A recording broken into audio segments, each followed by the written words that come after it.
Before I go to do a jazz sketch, I always say to myself, it's not about making it look like a good drawing. It's just about honoring the music.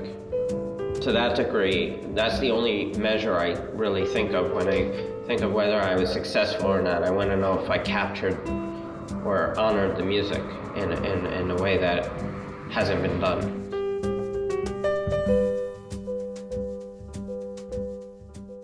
I had a very supportive mother and father. They noticed at an early age that I had a talent for drawing. I did my first drawings when I was 8, and at 10, my parents said, hey, we gotta do something about this. This kid has something. I did a painting about 3 months before my parents got divorced, and it was a painting of the whole family sort of broken up together. I realized that things weren't right and they weren't perfect, but I was able to personalize my story. I knew that I was going to struggle with what it was that was going inside of my mind, and I had to put it out there. It had to come from within to do the artwork, you know. And that's around the time that I started doing my jazz sketches. I remember the first jazz concert that I drew at. I spilled ink all over myself, and I got it all over the drawing, and people were laughing, and I just walked out of there.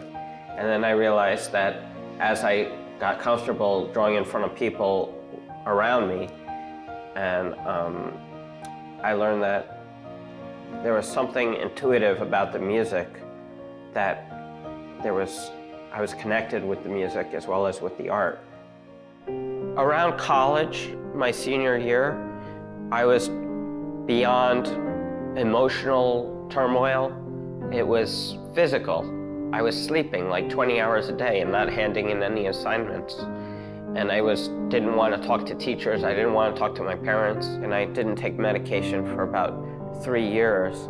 And that was my descent into the depression and hearing voices, and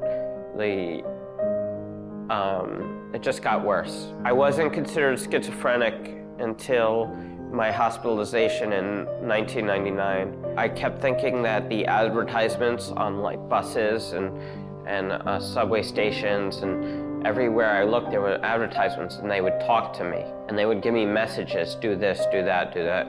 And I would be sort of like a follower going from place to place depending on what advertisements were.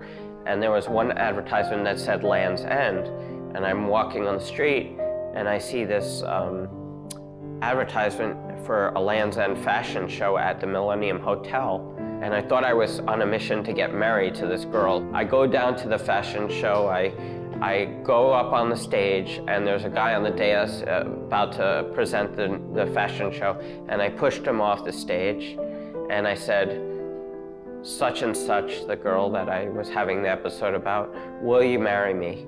And then I got handcuffed by the cops, I got thrown into a room, and my mom was crying on the phone, and she said, will you get help? And I sort of woke up when I heard her voice. I sort of just said, why did I do this, you know?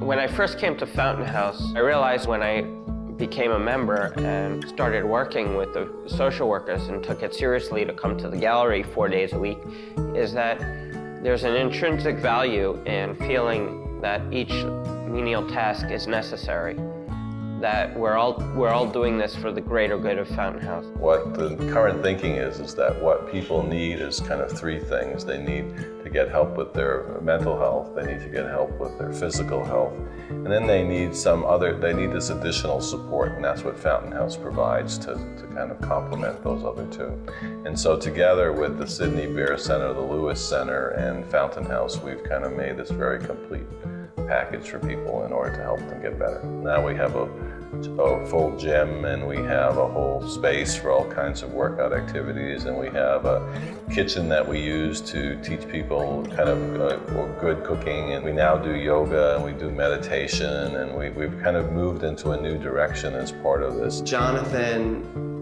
has had some really great shows in jazz venues this past year, and we've helped him do that, but in a large part it's because he's made the connection.